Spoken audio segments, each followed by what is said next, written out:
Let's continue with our lecture on mathematical methods. We have so far covered Fourier series. In Fourier series, we represent any given L2 function in terms of basis function. Basis functions are known, so it basically reduces to figuring out what are the coefficients for each basis element.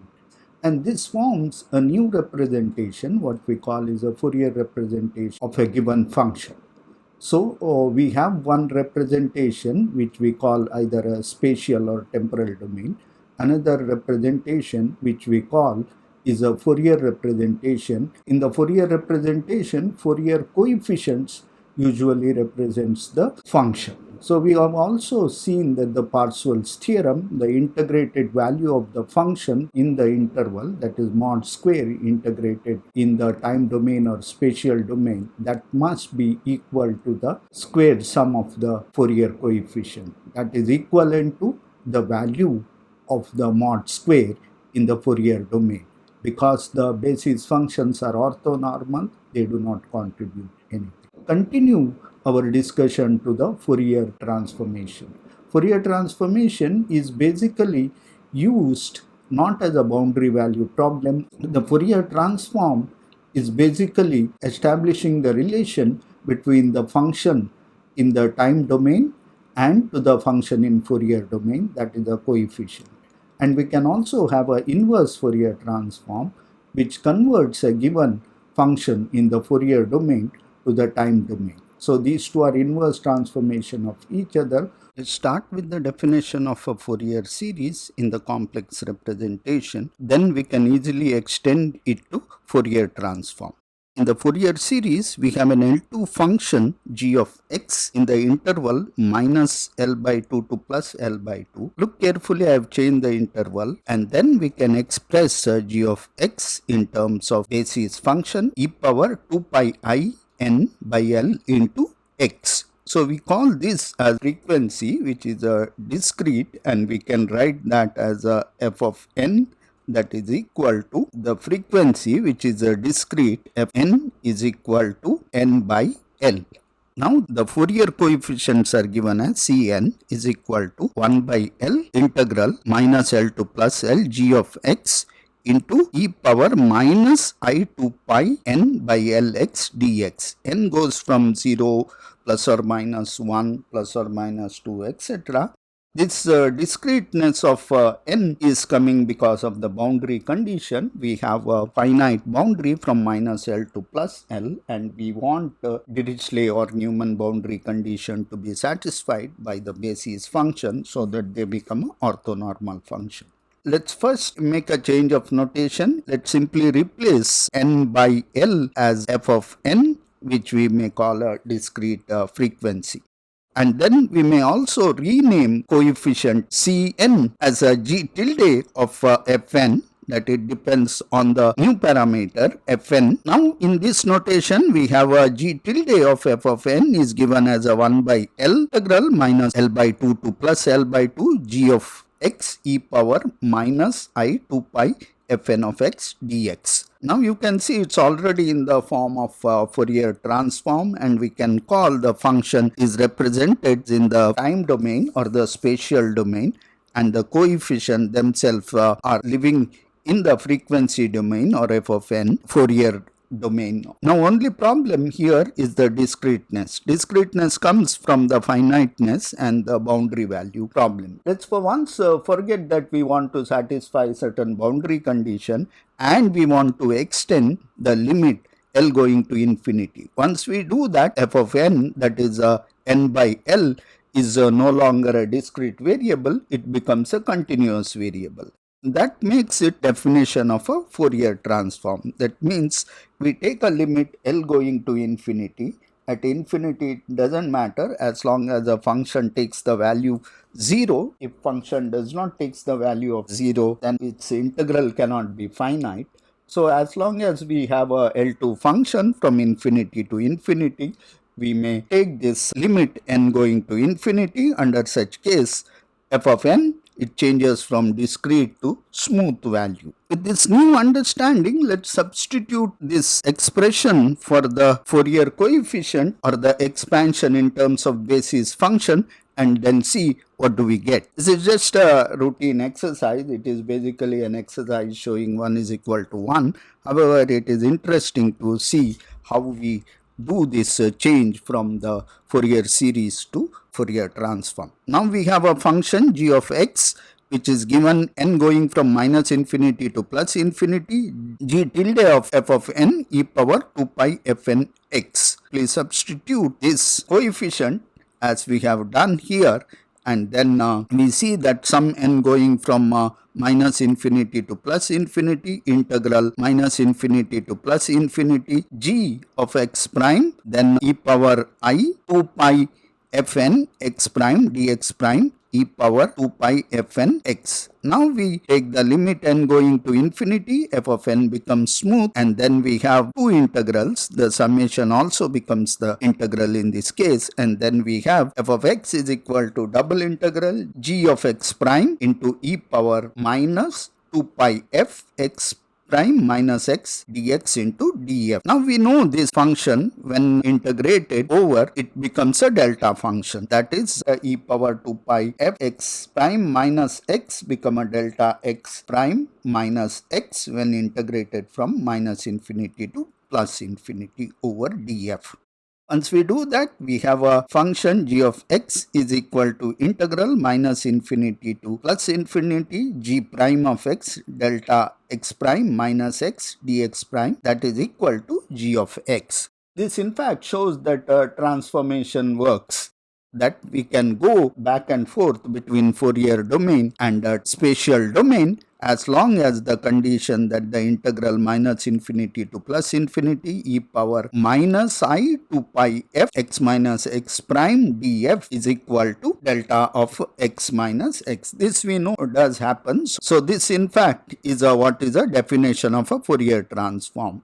Let's put it in the proper words. Fourier transform of a function f of x, x tilde of f given by 2. This is an abstract notation for the Fourier transform of a function. Dependent variable is not necessary. You can use any of them. In case you want to denote the dependent variable, you can call it f of g of x. Then it is understood that this is a spatial variable, and in this case you know what is the frequency variable. So it becomes a Fourier transform is minus infinity to plus infinity g of x e power minus 2 pi ix f dx. So inverse transformation also you can have. Inverse transformation is from the Fourier domain to the spatial domain. Here g of x is equal to inverse Fourier transform. That is what is uses the abstract notation. That is 1 by 2 pi minus infinity to plus infinity g tilde of x e power 2 pi I f x df. So you see that there is an asymmetry here. It is a various taste and choice. So it's just a matter of choice. As long as you take Fourier transform and inverse, you get the original function, it is fine. Some of the people use the symmetric definition. You just simply not put here and then you write 1 by 2 pi. There are various notation. We will not get it. You have seen naturally how 2 pi came in this. We'll stick to that definition. It is not important, it is just a constant, and you can use them, and the only important thing which we see is that the Fourier transform and inverse comes out to be original function, that is has to be a delta function.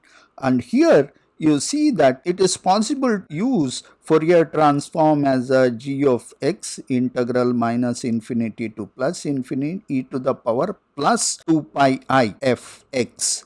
So that can be used, and then the inverse become e to the power minus 2 pi I f x dx.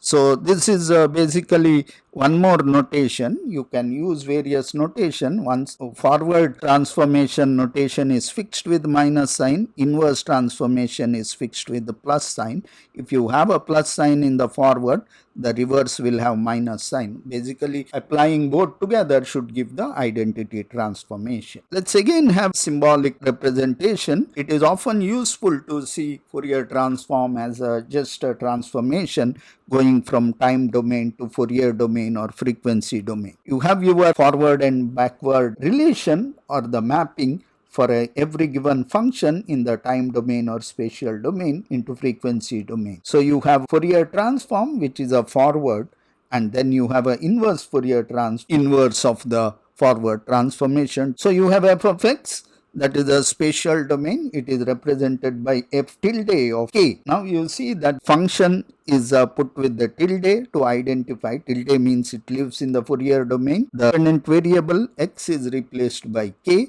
So that means it is a frequency. Same way, if you have a time function, then you have Fourier domain, then you have g tilde, that is Fourier domain, and then you have omega, which is 2 pi f. Either you can call it a f or omega, it is your choice. It is omega is 2 pi f. But in the expression you see there is a 2 pi f coming, so that either can be absorbed in frequency itself or you can retain it as it is. Way of denoting Fourier transform and its inverse. Now it becomes a transformation from function to function with the different domains. So basically you have functions which have a variable of x and t, and then you can have a Fourier transform. In the frequency domain, these functions are dependent on the frequency or Fourier frequency. You also have a Parseval's theorem. The Parseval's theorem for this is a summation replaced by the integration, and both sides it does happen that a symmetric value of 2 pi is there, so that because of the definition which we have used for the Fourier transform. So in other words, the total power mod square integrated from minus infinity to plus infinity, that would be retained either in the time domain or spatial domain or in the frequency domain. So here also it becomes f tilde of x of mod square integrated from minus infinity to plus infinity. This 2 pi is a normalizing constant. Now the exercise of Fourier transform is nothing but taking the integral minus infinity to plus infinity. You already know many of that technique. You also see that it is a complex numbers involved. So contour integrals are very useful taking Fourier transform. We may or may not use it in the example, but you have to see that all we are interested currently doing Fourier transform means some way or other way of taking the integral minus infinity to plus infinity. One of the important example of Fourier transform of a Gaussian function. So Gaussian g of x is equal to 1 by sigma square root of 2 pi. This is essentially a normalizing constant, e power minus x square by 2 sigma square. So basically you have to take the Fourier transform of this. That means that you have to take the integral. Now you see that all this extra term which is coming is a normalizing constant, so that your function g of x is normalized. So it's like a wave function. You good to have a wave function normalized. Otherwise also it doesn't cause much damage, but it does in fact give a meaningful definition. See how do we evaluate this integral. I believe you are all familiar with this integral. One way or other you have to learn how to do this integral. You are doing mathematical physics. I believe you are already familiar with it, and I will not indulge too much on this. So I request you to do this integral, that is a g tilde of f, in this case integral going from minus infinity to plus infinity, e power minus a square into e power minus 2 pi I fx. So that seems to be some translational error come from here to there. So you can relate your sigma to that, and then value of this integral comes out to be this. Well, there is a specific technique I believe you all know. So I request you to do this as an assignment problem. All of this you have to do as an assignment problem to homework. Okay, do the integral. So and get this result or the Fourier transform. You should submit this, though it is not explicitly given here. It is a homework problem. Once you have that, you have an expression for Fourier transform of a Gaussian function. You can see again it is a Gaussian itself in the frequency variable, and you can see how the variance and other things have changed under this transformation. So this is an interesting case the form of function is retained, that is the Fourier transform of the Gaussian is a Gaussian itself. So go with the another example. Another example is rectangular function. This is a fairly interesting and important function which often comes both in physics as well as signal analysis. The function f of x is a 0 for a x less than half, and it is a plus 1 minus 1 minus half to plus half, and it is again 0 in the plus half. It is not a step function, it is basically a function which goes like this. You have a value goes to 0 all the way till minus half, then jumps up, then you ends 1, and then goes to 0 and minus 1. So you have to take the Fourier transform. It's fairly straightforward, and you see that the Fourier transform of this function is given in terms of the sinc function, or sin pi f by pi f. That is often defined as a sinc function. Sinc of pi f is equal to sin pi f by pi f. So this is what the function looks like. It is a sine function. You know that by limiting value f going to 0, the sinc function goes to 1. So it's a straightforward. I will not go into details of that. So this takes the one value when x is equal to 0. It is one of the examples of removable singularity. And then it has an oscillation very similar to sine, but amplitude falls as 1 by f. And that is what you see in the long range decreases. And you can also see what happens instead of a half, you can take a width with half a and half a, or total width to be a, and then how the Fourier transform changes, and that is also an interesting to notice. So one of the important things comes of Fourier transform in the physics is what we call is a Fourier optics. In the optics, it is possible to show that Fraunhofer diffraction. Fraunhofer is a limiting case when your source is very far away compared to the wavelength of light, or a slit and object. That means a parallel wave front is hitting slit and then produces a diffraction pattern on a screen which is infinity. You know how to bring in infinity closer and further in optics, and that is usually done by putting in a collimator or a lens. In such case, you are basically taking the infinity closer. So this infinity can be brought in. All you need is a parallel wavefront that is done by a collimator. In the case of a screen, you can have another lens for making the image. So this is what we call is a Fraunhofer diffraction. So the important thing here is what we have is a slit function, and the image pattern is a intensity amplitude. The Fraunhofer diffraction is simply the Fourier transform of the slit function. Let's go back to the previous example which we have taken. We have had a function which is 0 everywhere except in a small region around 0. That is what we call is a slit, and then what you have is the amplitude of Fourier transform. But what you actually see is the intensity pattern, which is a mod square of this. So this is exactly what you see on a single slit experiment, Fraunhofer diffraction of a single slit experiment. So that is why the Fourier transform becomes a fairly important in the case of optics. So let us look at some of the properties of Fourier transform. The notation we use is a omega is equal to 2 pi f. Either you can write it in terms of omega, or you can directly in terms of f. So linearity, Fourier transform is always linear. It is straightforward to show from the property of integral, which is also linear.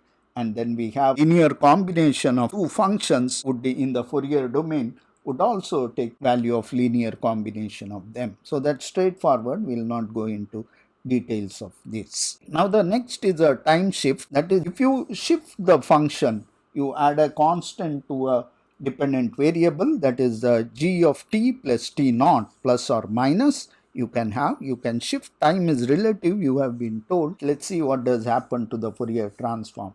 In this case, it is a Fourier transform of the function into a phase multiplied, that the phase value is e power plus or minus I omega t naught. So it depends on the initial value of the time, and that phase again is 2 pi f t naught, periodicity in that. So once you you get the value it between 0 and 2 pi, otherwise it will keep repeating. Now it is easy to prove this. We define a new variable or transform the variable tau is equal to t plus or minus t naught. Then we change the variable, d tau becomes dt, and then t becomes tau minus or plus t naught. We substitute back in the definition of Fourier transform, and then we immediately show that it can be simply written as g of tau e to the power I omega tau minus or plus t naught d tau.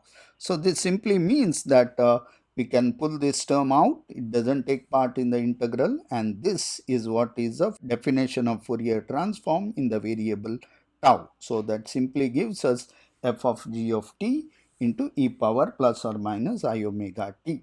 So this minus or plus again become plus or minus because of the minus sign outside. So that is not a big mystery. So shift in time correspond to change in the phase. So shift in the time only meaningful in the interval between 0 and 2 pi with respect to omega. Let's look at the example of shifting of phase. We have seen that Fraunhofer for diffraction pattern of a function which is like a rectangle has a value of a sinc function. Now let's simply add a constant to x. That basically means that you are shifting your slit function. Now it is not around at x is equal to 0. Instead of that, it is shifted by 1/4. Now we use the result earlier we have got, that is a Fourier transform should be sinc of pi f into e power 2 pi f into t naught. This is an extra phase coming because of this shift. Now note that this should be t naught or that should be 4 is a t naught. So this is what happens. The blue is the original slit function which we have, and the lower one now I have plotted mod square, which is essentially the intensity of diffraction pattern as it is for the above slit function. Now slit is moved slightly away from this. The diffraction pattern will not change because what we have seen is the only change in the phase, and the absolute square, that is the intensity of diffraction pattern, will not change. Change in the phase does not affect your mod square. Now if you look at the real and imaginary part, then you would naturally see a difference. You will see the change in the real and imaginary part of the Fourier transform. Let's look at it. This is what we have is a sinc function which is in the blue, that is basically a real function. There is no imaginary part to this. Now real part of the sinc function with the phase of 2 pi f t naught is 1/4. You see that it has slightly changed. Peak value is still at x is equal to 0 or the 0 frequency, or the imaginary part has just picked up the little value, but whose value is also 0 at f is equal to 0. So added up both of them, amplitude, it remains same. Phase getting added between the value of minus pi by 2 to plus pi by 2 or minus 2 pi to plus 2 pi, depending on the interval which you are looking at, and accordingly phase will be added. When you add more phases, it will again map back between minus pi and plus pi in this case, and that is what we have is a periodicity. Now let's look at another important property of Fourier transform, that is a differentiation. Now you can easily show in the case of differentiation, Fourier transform of differentiation is a I omega Fourier transform of f of t. This goes through, there is no difficulty as we have done in the Fourier series. Function is taken to infinity and we assume the function is 0. That is the advantage of a Fourier transform, where the function have to take a naturally 0 value on the boundary, that is at infinity. Otherwise it won't be L2 if the function is infinite at infinity, whose integral will not be finite. So in such case we have naturally this condition is satisfied. It is straightforward to see that e power I omega t is a differentiated and minus I omega would come in, and that is straightforward to show. If g of t is a real function, then what we have is Fourier coefficient corresponding to minus omega and plus omega are complex conjugate of each other. This we have seen in the Fourier series too, and it is straightforward to do that. You have seen it for the complex representation which we have done through the real sine and cos function. This is also another thing which is very easy to show, that the scaling. If you are scale the spatial variable or temporal variable, the frequency will reduce, become divided, and also the amplitude also is divided by alpha. So this is also very straightforward to show. Here is one which are demonstrating the scaling. We have a slit function. When we enlarge the slit, we see that its value getting scaled. So this is a typical example of how the diffraction works. When you reduce the slit size, that is basically scaling the variable in our case, your diffraction pattern broadens out. If the slit is very large, then the diffraction pattern becomes smaller and smaller, and at some stage it becomes simply a point source, that is called the infinite slit, and that is integral from minus infinity to plus infinity, which would be simply a Dirac delta function. Because of the finiteness of the slit, that is where you are getting the diffraction, and if you have a smaller and smaller slit, you have a broader and broader diffraction pattern, which is a well-known result in the optics or the diffraction at a single slit. Now this is basically a brief coverage of Fourier series and its some of the applications. Let me stop here and we will continue with the next lecture.